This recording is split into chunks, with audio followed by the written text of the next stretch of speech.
എന്തോരം സാധനങ്ങളുണ്ടാക്കും. ചിപ്സ് വറുക്കൽ, നാങ്ങൂട്ടാണ്ടിണ്ടാക്കൽ, ഓർമ്മയില്ല നാങ്ങൂട്ടായൊക്കെ ഉണ്ടാക്കും. Hi hello dears. അപ്പോൾ കുറേ ദിവസമായി നമ്മൾ കണ്ടിട്ടൊക്കെ. ഇന്നിപ്പോൾ എൻ്റെ അമ്മയുടെ ഒരു ഈസി ആയിട്ടുള്ള മിക്സറിൻ്റെ കഥയും വിശേഷങ്ങളൊക്കെയാണ് പറയാനുള്ളത്.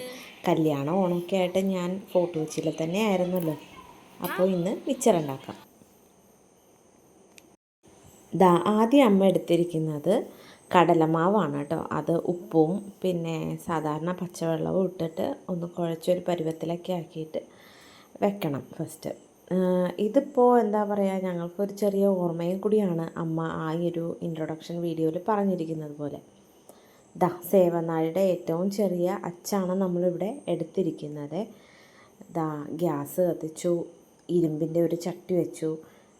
അപ്പോഴത്തേക്ക് പൊടി റെഡിയായി. ഓയിലൊഴിച്ചു. ഇതെനിക്ക് തോന്നുന്നു കോൺഫ്ലെക്സ് പോലെ എന്തോ ആണെന്ന്.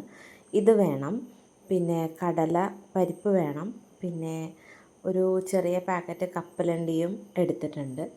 പിന്നെ ആവശ്യത്തിന് കുറച്ച് നമ്മുടെ വീട്ടിലുണ്ടായിരുന്ന വേപ്പിലയും പിന്നെ പച്ചമുളകും കൂടിയാണ് എടുത്തിരിക്കുന്നത്.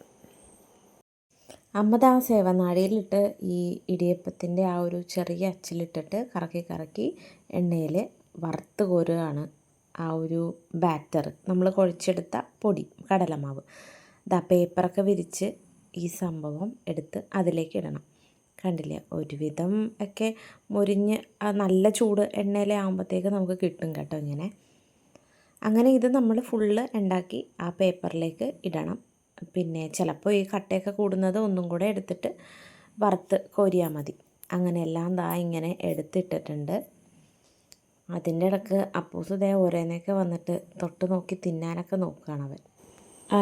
നമ്മൾ കപ്പലണ്ടി ഇട്ട് വറുത്തു, പിന്നെ കടലപ്പരിപ്പ് ഇട്ട് വറുത്തു. സെയിം എണ്ണയിൽ തന്നെയാണ് ഇതൊക്കെ ചെയ്യുന്നത് കേട്ടോ.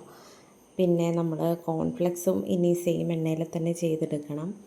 പിന്നെ നമ്മുടെ വീട്ടിലുണ്ടായിരുന്ന ആ മുളകും പിന്നെ വേപ്പിലയും എല്ലാം കൂടെ ഒന്ന് പൊരിച്ച് ഇതിലേക്ക് ഇടുക. നമുക്ക് കുറച്ച് ഉപ്പും മുളക് പൊടി ആവശ്യത്തിനും ഇട്ട് കഴിഞ്ഞിട്ടുണ്ടെങ്കിൽ പിന്നെ അമ്മ അടുത്ത ഇടുന്നത് കായപ്പൊടിയാണ് കേട്ടോ. ഇതുപോലെ കൈകൊണ്ട് തന്നെ എല്ലാം കൂടെ മിക്സ് ചെയ്ത് കഴിഞ്ഞാൽ നമ്മുടെ ആ ഈസി മിക്സർ ഇവിടെ റെഡി ആയിട്ടുണ്ട്. വീട്ടിൽ തന്നെ ഉണ്ടാക്കിയത് കൊണ്ടിട്ട് നമുക്ക് കൂടുതൽ കഴിക്കുകയും ചെയ്യാം. സാധനങ്ങൾ കുറച്ച് മേടിച്ചാൽ മതി. അപ്പം അത്രേ ഉള്ളൂ എൻ്റെ ഈസി മിക്സ്ചർ കഥ എന്ന് പറയുമ്പോഴത്തേക്കും. പണ്ട് ഓണക്കാലമൊക്കെ ആകുമ്പോഴത്തേക്കും അമ്മയും വല്യമ്മച്ചിയും കൂടെ ഇതും നാങ്ങുമിഠായി, ചിപ്സ്, അങ്ങനെ കുറേ സാധനങ്ങളൊക്കെ ഞങ്ങൾക്ക് ഉണ്ടാക്കി തരുമായിരുന്നു.